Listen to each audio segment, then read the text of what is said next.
Tenga listo el tinto, que ya vienen los huevos revueltos con los ingredientes que componen a la Corte Constitucional, que tiene en sus manos definir buena parte del legado del presidente. Desde la redacción de La Silla Vacía, soy Tatiana Duque. Es martes 17 de junio.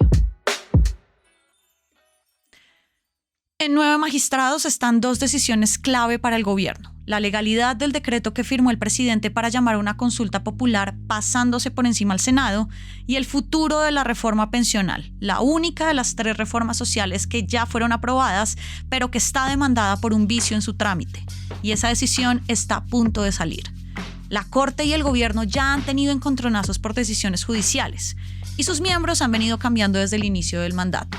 2 de ellos son muy afines al presidente, hay otros de línea liberal y otros más conservadores.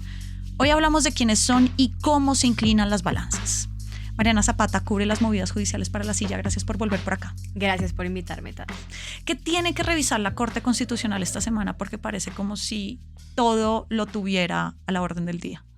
Bueno, pues estamos a un pelo de que se decida la reforma pensional. La Corte ya dijo que va a revisar qué pasa con esta reforma antes de que entre en vigencia, que eso es en 15 días. Entonces, eso es lo primero.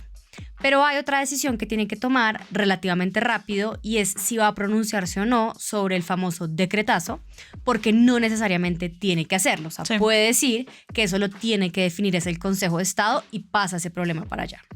Que esa es como la discusión legal que hay en este momento sobre qué corte tiene que revisar el decreto, ¿no? Sí, y una cosa curiosa que pasa por los sorteos y los repartos que tienen los magistrados es que ambas decisiones van a recaer sobre el mismo magistrado, que es Jorge Enrique Ibáñez, que es el presidente de la Corte Constitucional. Y el gobierno no le ha ido bien con él y viceversa, ¿no? No, pues para refrescar la cabeza, acuérdate que él fue el magistrado que el año pasado denunció interceptaciones ilegales y ha sido un magistrado que ha sido bastante reiterativo con el tema de la defensa de la institucionalidad y le ha lanzado parpullas pues al gobierno. Mira que la semana pasada, en la posesión de Lina Escobar, que es la última magistrada elegida en la Corte, él tenía enfrente al presidente Petro, sentado enfrente, y su discurso se basó básicamente en el respeto al rol de los jueces, y todo esto pasó el mismo día que horas antes el presidente Petro había amenazado con una asamblea constituyente si la Corte tumbaba su decreto. ¿Qué tanto pesa acá que una decisión, digamos, sea favorable al gobierno para decir que la otra o la siguiente puede no salir tan favorable? Pues a ti, son decisiones que son de carácter bastante distinto. La del decretazo es definir si la Corte Constitucional, pues en primer lugar, se puede pronunciar o no sobre este decreto, mientras que la reforma pensional tiene que ver más con un análisis del trámite del proyecto de la pensional en la Cámara de Representantes. O sea, ahí el análisis es más sobre si el denominado pupitrazo de su aprobación violó o no el principio de la deliberación democrática. Porque básicamente aprobaron el texto del Senado y ya. ¿Y cómo va a influir la posición ideológica que tienen los miembros de la Corte en todas estas determinaciones judiciales? Pues yo creo que ahí es clave aclarar que la Corte Constitucional no es una institución monolítica, o sea, no siempre falla a favor o en contra del presidente de turno, ni tampoco es cierto que sean siempre los mismos los que están a favor o en contra del gobierno. Es más, mira que en la decisión de la pensional todo parece indicar que van a llegar a un punto medio, es decir, que no le van a tumbar del todo a Petro esta reforma, sino que realmente pueden devolverla al Congreso para sanear ese vicio del pupitrazo en la plenaria de la Cámara. Y esta fue la misma Corte que ya le tumbó al presidente la no deducibilidad de las regalías en la primera tributaria. Exacto. Si no es un bloque entonces ideológico, ¿a quién hay que seguirle la pista ahí? Exacto, o sea, hay 2 opuestos extremos en la Corte, que son Vladimir Fernández, que es este exsecretario jurídico del presidente, que fue ternado por el presidente para la Corte Constitucional y fue elegido por el Senado. Y al otro lado está Ibáñez, el ponente. Fernández le ha votado al presidente todo a favor, así se ha derrotado en las votaciones de la sala, mientras que Ibáñez, mira que en su ponencia la pensional, ya todo le apunta es a que se caiga toda la reforma, ¿no? Pero digamos que los otros 7 magistrados sí quieren estar ahí como en un punto más medio. ¿Cambia algo esta Corte con los nuevos 2 magistrados? Hablamos de Lina Escobar, que fue ternada por la Corte Suprema, elegida por el Senado, y Héctor Carvajal, que fue abogado del presidente Gustavo Petro, ternado por la Casa de Nariño y elegido por el Senado. Bueno, de entrada, Carvajal no va a participar en la decisión de la pensional. Como te dije, la Corte va a definir esto antes del 1 de julio y él se posesiona el 4. Entonces, eso por ese lado. Esa silla de Carvajal la tiene ahorita Carolina Ramírez, que es la magistrada encargada de ese despacho. Ahora, ¿cambia algo con la llegada de estos 2 magistrados? Yo te diría que no mucho. ¿Por qué? Lina Escobar es una magistrada con bastante recorrido académico y se ha dedicado más que todo es como a defender la independencia institucional. Es decir, ella es de las que cree que el activismo judicial tiene que ser moderado, que hay que respetar las competencias de los legisladores, y esa voz sí puede ser bastante interesante en discusiones en las que de una u otra manera se está hablando de la independencia de las decisiones de los poderes públicos, ¿no? Claro.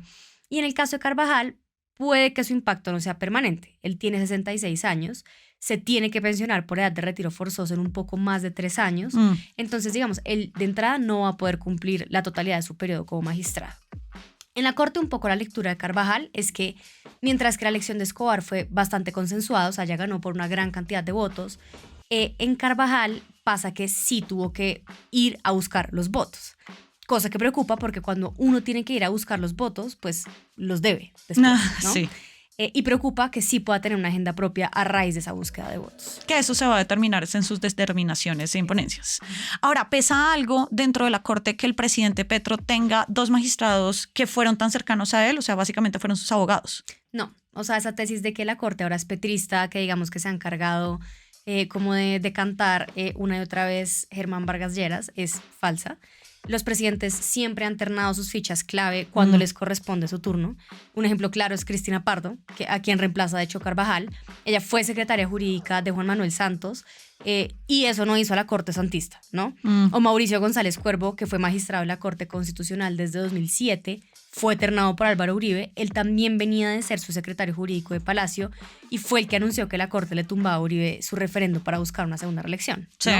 Entonces, no, o sea, que llegue alguien ahí no significa que haya tantos petristas frente a tantos conservadores. Así no es como funciona realmente la Corte Constitucional. Ahora, Mariana, todo esto ocurre en medio de una relación tensionante, por decirlo menos, entre las Cortes y el presidente. Los magistrados no van a Palacio a posesionarse, cosa que ya es bajito rara, y el presidente se toma muy personal decisiones jurídicas sobre su gobierno.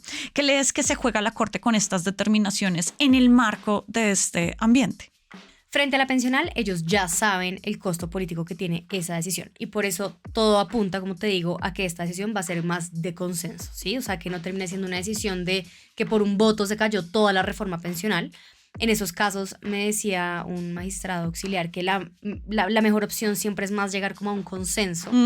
Y sobre el decretazo, pues la situación se tensiona si se sigue con este mensaje de que va a haber una asamblea constituyente, ¿no? Pero digamos que un mensaje de tranquilidad que sí creo que es clave dejar acá es que igual algo que siempre ha tenido la Corte como institución es que ha superado estas tensiones en las que la democracia se pone a prueba, ¿no? Sí. Hablábamos ahorita de Uribe en el momento del estado de opinión con una rama judicial que estaba además chuzada y aún así pues la Corte ha sabido sortear este tipo de dificultades, ¿no? Y al final todo lo tienen que argumentar jurídicamente, ¿no?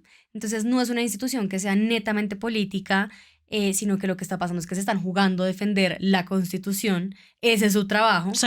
Y pues digamos que lo sabe tanto el que pueda tener la línea más goda hasta alternado por el presidente. Mariana, seguiremos muy pendientes. Muchas gracias por pasar por acá. Gracias por invitarme, Tati. Toda la movida de poder está al aire aquí en lasillavacía.com, en las redes y en el en vivo. Y por acá cada mañana estará servido su desayuno político favorito. Fernando Cruz y Juana Rubio Tobar produjeron este episodio. Yo soy Tatiana Duque y nos escuchamos mañana.